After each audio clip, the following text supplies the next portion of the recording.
Jason Rzucidlo reporting inside the Uptown Birmingham 8 Theater for the second annual Detroit Independent Film Festival.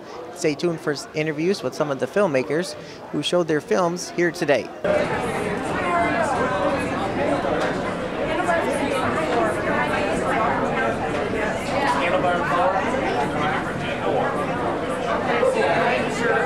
Shane Hagedorn. I played the role of Benny. I was co-writer, co-star, co-producer, and assistant director. Michael McCallum. I played Dwayne in the film. Co-writer, director, co-editor, producer. Very good. So we just saw the screening here at the Uptown Birmingham 8 with the film festival. So go ahead and tell everybody what it's about for those who maybe haven't seen it. Go ahead, sir.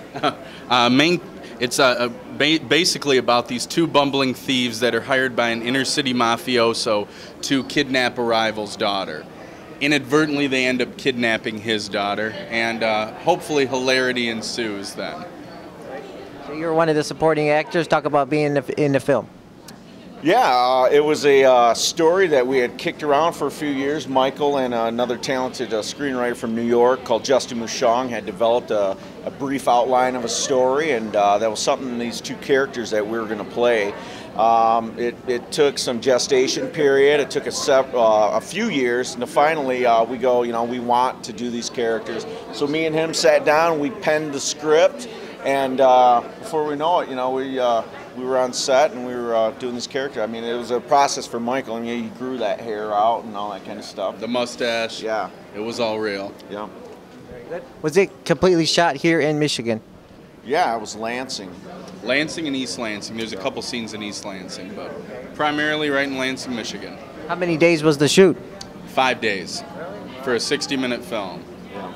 And the other thing, too, is for myself as a director, it's important we shoot as much in sequence as possible. So that each film that we've done that I've directed is 99.9% in sequence. What you see at the beginning of the film is the first thing we shot. What you see at the end is the last thing we shot.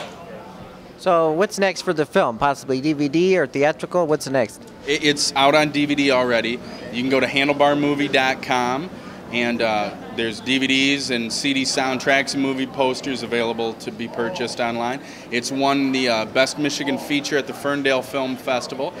This is its 11th film festival, and it's got 4 other awards as well, so we're really happy with it. And you're up for some awards later tonight, right? Yeah, they've nominated me for Best Supporting Actor tonight, so we'll see. There's some pretty stiff competition out there, but I'm just happy just to be nominated, and I had a lot of fun with the role, and my partner, I couldn't have did it without him, man. Well, we're just happy that somebody in the film was recognized for the acting in it. We've had some other festivals, the Maverick Movie Awards, that the cinematography had a nomination. I was nominated for Best Director, but to have one of the performances in it singled out, and Shane's great in the film, so we're all really pleased with that. Okay. Lastly, what's next for both of you guys? What are some of the projects? Well, gosh, there's a slew of them coming up. I've written well, not several, I would say a few feature films that I've yet to produce, and I'm in pre-production for a movie right now called Road to Eden, and hopefully shoot that this fall. We're also here promoting Lucky, which is my 3rd feature film as a writer-director. It made its world premiere here at the Detroit Independent Film Festival last night. We had roughly 60-some folks here to see it, so we're really happy with that turnout. That film's also nominated for 7 major awards at the awards ceremony tonight. And then we're in kind of rough pre-production. Mr. A.E. Griffin and myself are co-writing my 4th feature film as a director called Buffalo. That is a drama that my father, William C. McCallum, who also had a supporting role in Handlebar and in the award-winning Fairview Street, will be the lead character in that movie. Now, we spoke briefly yesterday about the tax incentive. Now, you said if it's cut or if it's not cut, it really doesn't affect you guys. Why is that? Right, yeah, it doesn't. I mean, we were making movies before there was ever an incentive to make it, As A.E. Griffin says, we're tax-free filmmakers, but even if they cut it down to $25 million, that still don't affect the lower budget filmmakers, because you can still get that incentive. It's the ones that are higher budget. Unfortunately, if they go out of town, it's kind of sad. You like having people at work, but it's not going to affect us making films.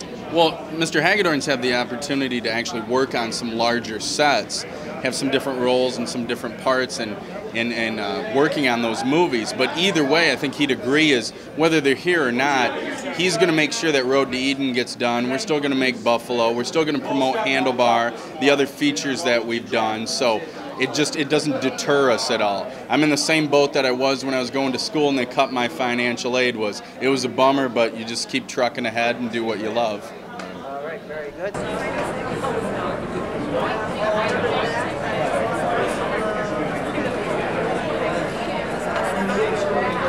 How does it feel to be awarded here today by the Michigan Film Awards?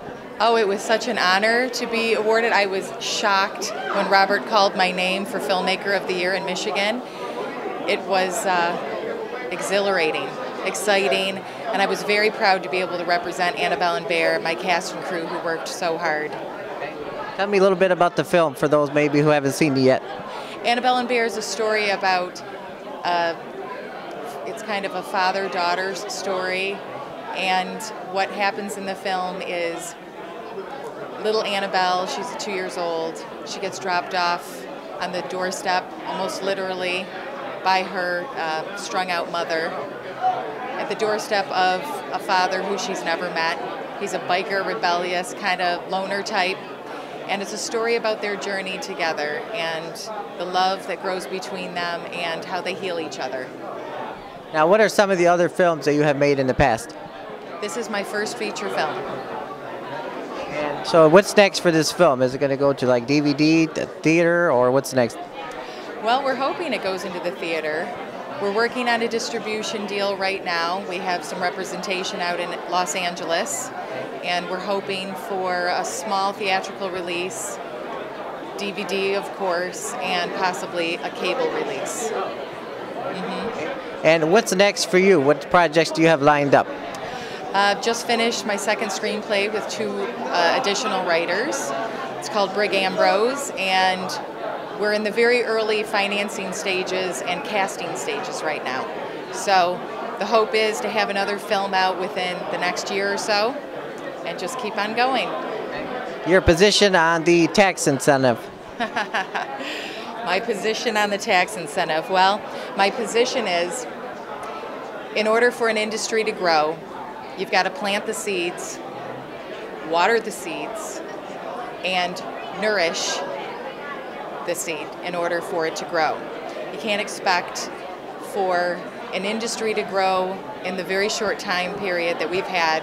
We've just started making some really great progress, the infrastructures that's gone on here, and my main thought is, if you believe that you can continue it, eventually those incentives would go down on their own. Keep it in place and keep Michigan working. Now, will you continue to make the films here if it goes down to, say, 30 or 35?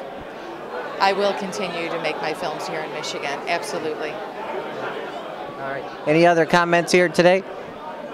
Just congratulations to all the filmmakers. The films here were incredible. Robert Butler did an incredible job.